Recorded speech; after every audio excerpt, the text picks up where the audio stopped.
Meantime, Ukraine's government is reportedly asking its underground hacking community to join in on the fight and protect against Russian cyber attacks.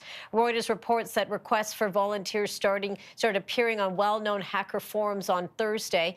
The hackers are being asked to list their specialties, such as malware development or cyber spying. They're reportedly being asked to help disrupt Russian operations while also protecting their critical infrastructure. Meantime, the official Kremlin website was down earlier today. The office of the Russian President Vladimir Putin's site went offline following reports of cyber attacks on other Russian government and state media websites. Facebook's parent company, Meta, is preventing Russian state media from monetizing on its platform. Meta will stop the state media from running ads on its platform anywhere in the world. The company's security policy head said changes have already begun rolling out and will continue into the weekend. Ukraine's vice prime minister, has also asked Apple to block its app store for Russian citizens. To talk more about this, Ritesh Kotak joining me now, tech and cybersecurity expert. Ritesh, thanks so much for giving us your time. I know you've been keeping a very close eye on things. First, let's talk about the cybersecurity threat, but also this response that we are also seeing when it comes to social media and the internet. Yeah, so clearly there is a cyber component to this. There's going to be war that's fought on the ground, but it's also being fought in cyberspace. So what have we seen? We've seen denial of service attacks of what you just mentioned, of websites coming down. We've seen wiper malware in Ukraine, which essentially wiped out and made systems inoperable. We've seen internet outages at the same time. And we have this kind of like crowdsourcing of hackers. So on the one hand, you have anonymous and different groups, hacktivists that are taking down sites in Russia. You also have Russian groups that have warned other countries that are assisting Ukraine that, hey, if you assist them, we're going to unleash cyber attacks on you. And then just also the disinformation campaigns and bringing in social media and adding that extra layer of complexity to this.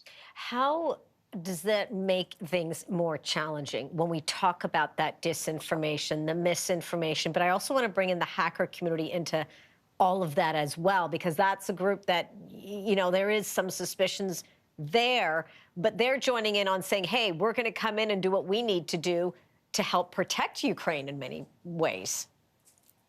Yeah, so you kind of have this citizen army of hackers that have, said, count us in.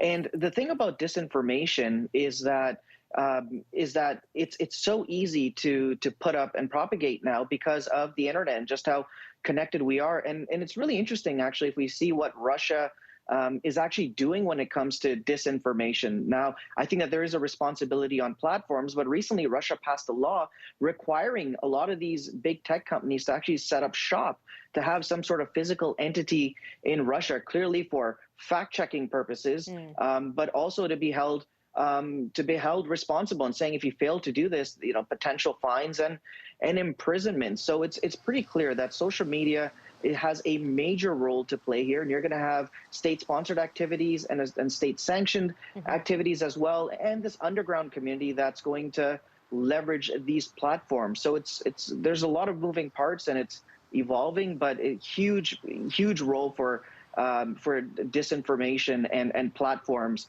that we're seeing, especially in the last 24 hours. Is there a possibility of disruption in communications, military communications, for example, communications between, members of the government, that type of thing? Is there that possibility?